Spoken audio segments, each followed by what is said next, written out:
So, the end of 2024 is getting close. It's been an interesting year and we've seen a lot of releases in the tech world. Some of them were successful and some of them disappointing. In today's video, we're going to talk about 5 smartphones that are worth buying if you're on a budget at the end of 2024. I've set the threshold at $300, a budget which can bring a lot of features, but also save in some other departments, which can be important or not, depending on what you are looking for. But before we begin, I would like to thank you all for the support so far.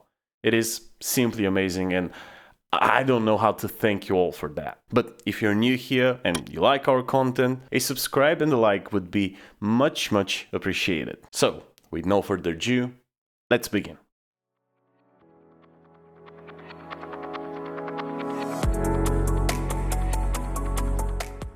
So I'm going to list 5 smartphones and 1 mention.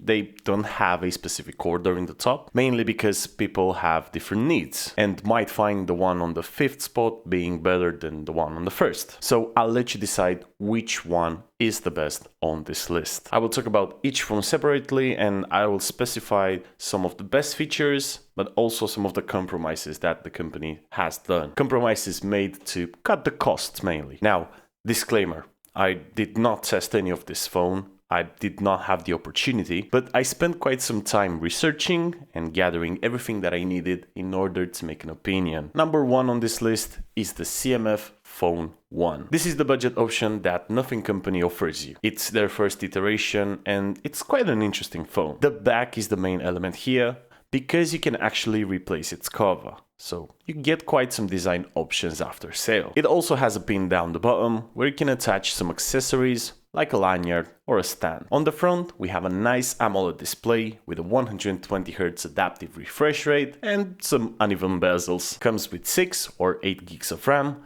and a MediaTek Dimensity 7300 chip. So the performance will be at least decent. From what I've seen, there are no specific lags or bugs, and it can run some games as well. 4nm lithography on this chip, which means it will be quite efficient. It will also be held by the Nothing OS interface, which is very good and quite close to the stock Android experience. And oh yeah, we also have a microSD slot, up to 2 terabytes. Now, Nothing have made some compromises here and there. The overall construction of the phone is not the best. The back covers are quite weak and they look like they can break quite easily. But for me personally, the biggest downside is that it has no NFC, something that I cannot really understand, but maybe it's just me. Cases are around $30 each, and the same goes for the other accessories. So if you buy one case, the stand and the wallet, the price will probably go up to $70, $80, even $100 depending on where you get them from. Comes with no charger in the box, and even though you can remove the back, you cannot remove the battery. All in all though, I would say it is a pretty solid choice, as long as you don't mind the lack of NFC. Let's move to number 2, Motorola G Power 2024. Now, I've seen mixed opinions about this phone. I believe it's decent. The main advantage that it has?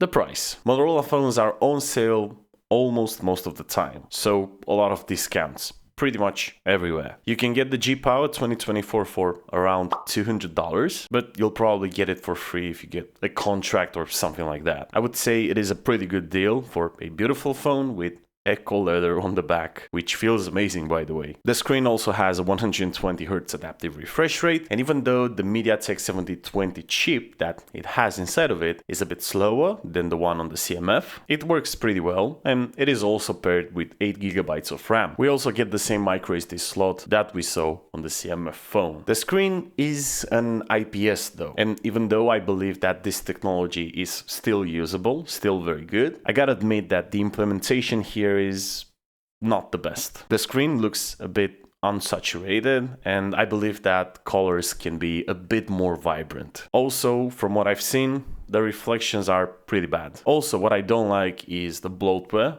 There are a few apps and stuff that are pre-installed. Not a lot, and I don't really mind them, but I'd rather want to choose if I want them in the first place. However, for what you are paying, it is a very good choice. It will not let you down. Number 3. OnePlus Nord CE4 Lite.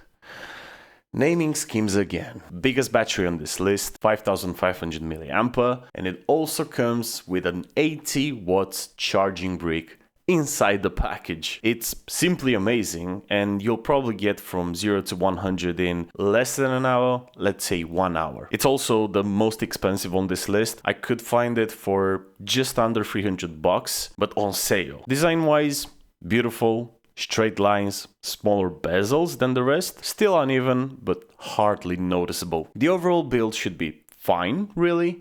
It is all plastic, but from what I've seen, it's quite a good plastic. It looks solid, but I'll be sure of that when I have my hands on it. Again, microSD slot up to 2 terabytes, comes with 128 gigabytes of storage and 8 gigabytes of RAM. However, for me, the biggest advantage is the Oxygen OS, which is OnePlus's approach over the Android. I believe that it's the best implementation out there. Sometimes even better than Google's. Nice and smooth interface, highly customizable, and very good optimization overall. If there is anything that I would count as a downside of this phone, that's the chip. It's a Snapdragon 695 on 6 nanometers, which is quite old, like 2 years from its release. And while I agree that it will perform well, for the price we could get something a bit better or a bit newer. We'll see how it translates on the long term. The OnePlus Nord is a success, and we can see that they have put some effort into it. Even though that the CE4 Lite is the most expensive on this list, I believe it will live up to its price. Number 4.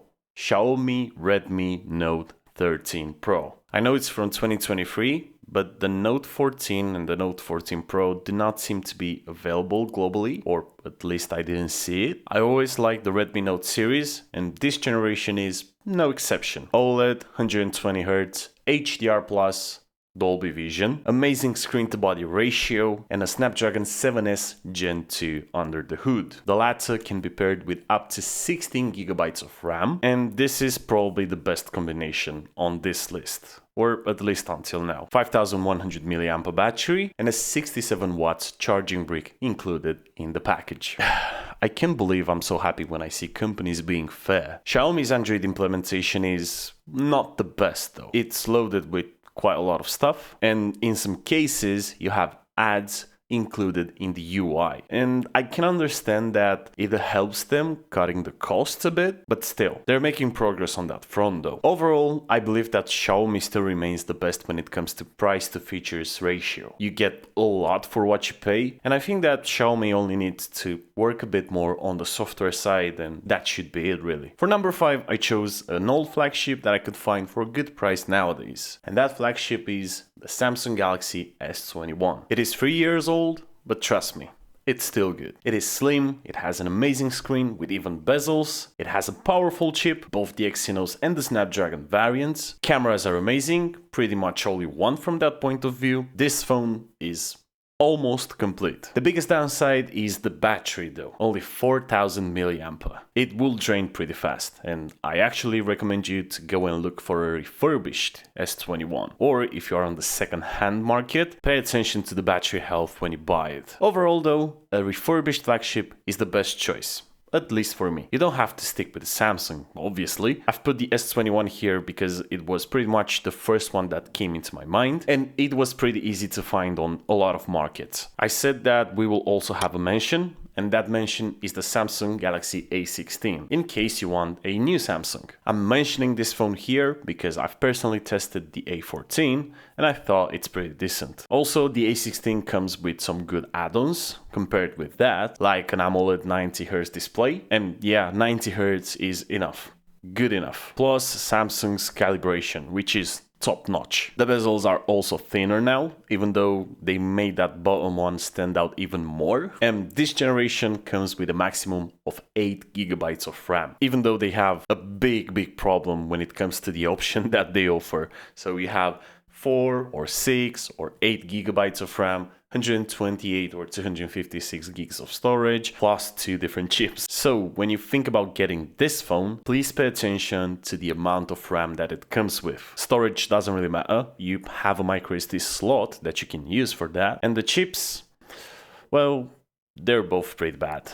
Both the Exynos and the MediaTek variants are mediocre at their best. And combined with Samsung's UI for Android, One UI to be more specific, even though it is a bit lighter than what you get on the flagships, I'm afraid it will affect the overall performance. But I'll get my hands on it one day and I'll see if I'm wrong or not. From my experience with the A14 though, I would say that most of the people would be happy with a choice like this. Now, I know that I showed you some devices that I haven't actually tested, but I promise that next year it will be different. We are still at the beginning and there's a lot of work to do. I want to hear some recommendations from you guys as well, or if you are using any of the phones that I mentioned in this video, how are they working for you? Which one of these phones would you prefer and how would you rate them? Waiting for your answers down below in the comment section. I would also like to thank you all for the support so far.